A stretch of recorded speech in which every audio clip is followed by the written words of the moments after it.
وغیرہ میں دکھاتے ہیں نا، تو اس طرح کے منتر وغیرہ پڑھتے تھے وہ. تو جب نبی کریم صلی اللہ علیہ وسلم پر یا قرآن پر اگر آپ کہانت کا الزام کوئی انسان لگاتا بھی ہے تو اللہ تعالیٰ تو کہہ رہے ہیں کہ قرآن عربی مبین، اتنی کلیئر عربک لینگویج میں یہ نازل ہو رہا ہے، اس میں کوئی ایمبیگوٹی نہیں ہے، اس میں کوئی وہ منتر شنتر والی باتیں نہیں ہیں، اس میں کوئی ڈبل میننگ والی باتیں نہیں کی جا رہی ہیں، اسٹریٹ فارورڈ سیدھا میسج دیا جا رہا ہے. پھر اسی طرح اب یہ جب شاعری اور کہانت والا نہیں چل سکا تو انہوں نے کہا کہ اب رسول اللہ صلی اللہ علیہ وسلم کو ہم پاگل ڈکلیئر کر دیتے ہیں، نعوذ باللہ، مجنون ہے. تو خود ہی انہیں آنسر بھی ملتے جاتے تھے اس بات کے کہ مجنون لوگ جو ہوتے ہیں ان پر تو فٹس پڑتے ہیں، ان کے تو باتیں سننے کے قابل نہیں ہوتی، وہ کبھی کچھ بولتے ہیں کبھی کچھ بولتے ہیں، وہ بھٹکتے پھرتے ہیں، وہ اپنے کپڑوں، اپنی جسم، اپنی کسی چیز کا خیال نہیں ہوتا. تو کیا نبی کریم صلی اللہ علیہ وسلم کو دیکھ کر ایسا لگتا ہے کہ یہ اس طرح سے ہیں؟ یعنی obviously وہ پوری پرسنالٹی ان کے سامنے تھی کہ جس کو وہ دیکھ کر کہہ نہیں پا رہے تھے کہ یہ مجنون ہے.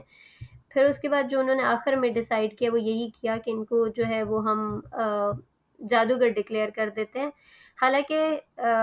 جادو کا بھی انہیں تھا کہ یہ جادو نہیں ہے، کیونکہ جادو جو ہوتا ہے اس کا اثر ختم ہو جاتا ہے، اور جادو کبھی بھی کسی کی کردار سازی نہیں کر سکتا، کبھی بھی کیریکٹر بلڈنگ نہیں ہوتی جادو کے تھرو. وہ کوئی لاجیکل بات ہوتی ہے، وہ ایک پریکٹیکل آپ کے سامنے نمونہ مثال ہوتا ہے جو آپ کو کنونس کرتا ہے اس طریقے کے بننے پر. تو انہیں معلوم تھا کہ جادو بھی نہیں ہے. یعنی اصل میں یہ جو میں نے بتایا تھا دارالندوہ میں بیٹھ کر وہ آپس میں ڈسکشنز کرتے تھے، تو اسی میں یہ مختلف ڈسکشنز ہیں جس کو میں نے مینشن کیا ہے کہ وہ ان سے کوئی راستہ بن نہیں پا رہا تھا. تو پھر وہ یہ سب سوچتے تھے کہ اچھا ہم یہ الزام لگاتے ہیں، اچھا یہ الزام لگاتے ہیں. تو اسی طرح کے مختلف الزامات ہیں جو نبی کریم صلی اللہ علیہ وسلم پر لگائے گئے. پھر جب انہیں لگا کہ یہ سارے بہت ایبسرڈ ہیں تو آخر میں آ کر انہوں نے کہا کہ اچھا سب سے لیسٹ ایبسرڈ جو ہے نا وہ جادوگر کا الزام لگانا ہے، تو ہم یہ الزام جو ہے ان پر لگا دیتے ہیں کہ لوگوں کو یہ کہیں گے کہ یہ اس طرح کا کلام پیش کرتے ہیں کہ لوگ اس کے سحر میں آ جاتے ہیں، اور پھر خاندانوں میں اس کی وجہ سے پھوٹ پڑ رہی ہے، میاں بیوی کے، بہن بھائی کے رشتے میں آپس میں لڑائی آ رہی ہے. تو اس چیز کو انہوں نے آپس میں آخر کار ڈکلیئر کیا. اور پھر یہ بھی ہمیں معلوم ہے کہ حج کا ٹائم اس وقت آیا تو ابو لہب جو ہے وہ آگے آگے بڑھ کر لوگوں کو بتا رہا تھا کہ یہ میرا بھتیجا جو ہے نعوذ باللہ مجنون ہو گیا ہے، یا اس کے اوپر کوئی سحر ہو گیا، یا یہ کلام ایسا پیش کرتا ہے جس میں جادوئی اثر ہے، تو اس کی بات نہ سننا. تو it was a blessing in disguise. وہ بظاہر تو یہ کر رہا تھا کہ رسول اللہ صلی اللہ علیہ وسلم کو ڈی فیم کرے، لیکن جس تک آپ نہیں بھی پہنچ پائے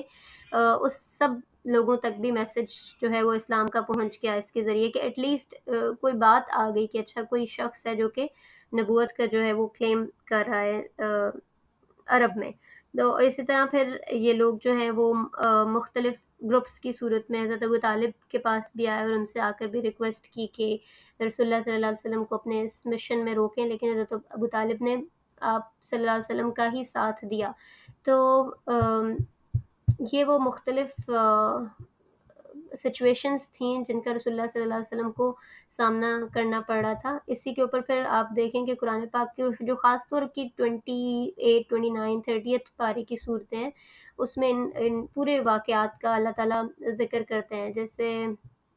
اس میں سورہ الحاقہ میں ہے کہ میں قسم کھاتا ہوں ان چیزوں کی جنہیں تم دیکھتے اور ان چیزوں کی بھی کہ جنہیں تم نہیں دیکھتے، کہ بے شک یہ ایک باعزت رسول کا لایا ہوا کلام ہے، یہ کسی شاعر کا کلام نہیں ہے، بہت ہی کم تم ایمان لاتے ہو، اور یہ کسی کاہن کا بھی کلام نہیں ہے، بہت ہی کم تم سمجھ رکھتے ہو، یہ خداوند عالم کی طرف سے اتارا ہوا کلام ہے. یعنی اللہ تعالیٰ اس کو مینشن کر رہے ہیں کہ یہ کسی شاعر اور کاہن کا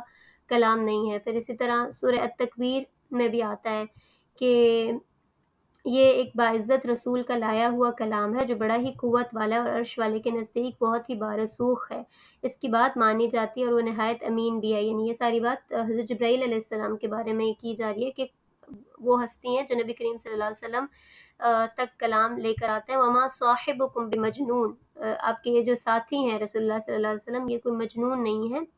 وَلَقَدْ رَآهُ بِالْأُفُقِ الْمُبِينِ، انہوں نے واقعی ہی حضرت جبرائیل علیہ السلام کو دیکھا، اور یہ جو کلام آپ کی طرف لایا جا رہا ہے قرآن کی صورت میں یہ کسی شیطان کا یا کسی کاہن کا کلام نہیں ہے. تنزیل من رب العالمین، یہ تو رب العالمین کی طرف سے اتارا جا رہا ہے. سورہ شعراء میں بھی اسی طرح آتا ہے، اس کو تمہارے قلب پر امانت دار فرشتہ لے کر اترتا ہے تاکہ تم لوگوں کو آگاہ کرنے والے بن جاؤ،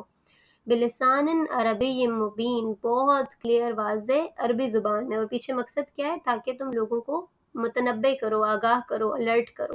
تو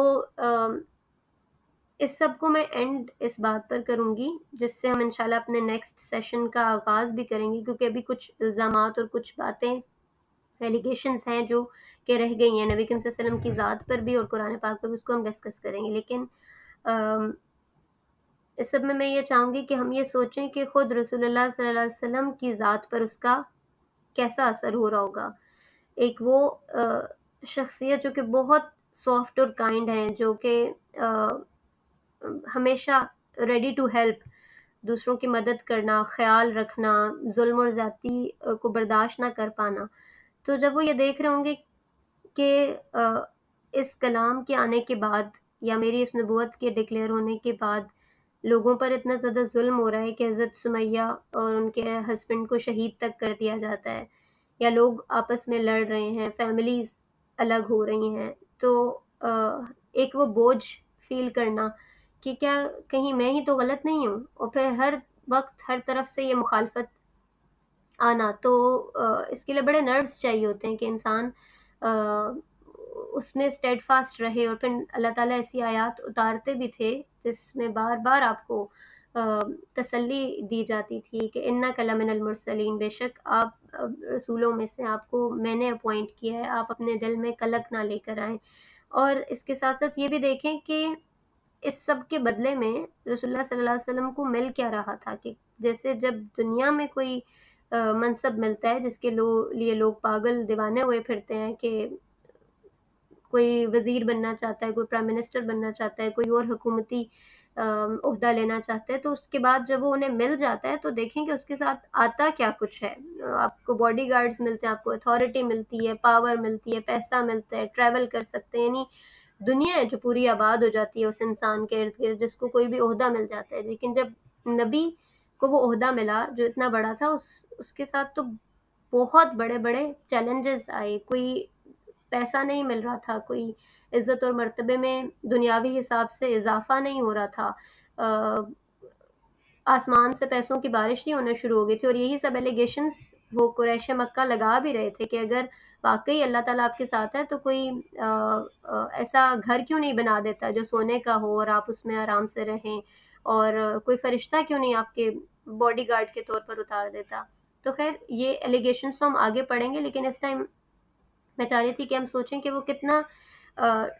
ٹف سچویشن تھی جس سے نبی کریم صلی اللہ علیہ وسلم گزرے، اور پھر اس میں وہ اسٹیڈ فاسٹ رہے۔ تو اسی لیے ہم آپ صلی اللہ علیہ وسلم پر درود پڑھتے ہیں کہ ہم ان کے لیے دعا کرتے ہیں مزید کہ اللہ تعالیٰ انہیں مقام محمود پر فائز کریں، اور انہیں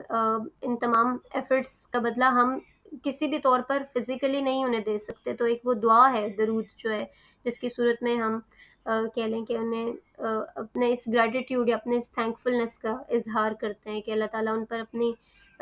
ڈھیروں رحمتیں نازل کرے اس دنیا میں بھی اور آخرت میں بھی۔ سو جزاک اللہ خیر فار لسننگ سو پیشنٹلی۔ انشاءاللہ اس کو مزید جو رسول اللہ صلی اللہ علیہ وسلم پر ایلیگیشنز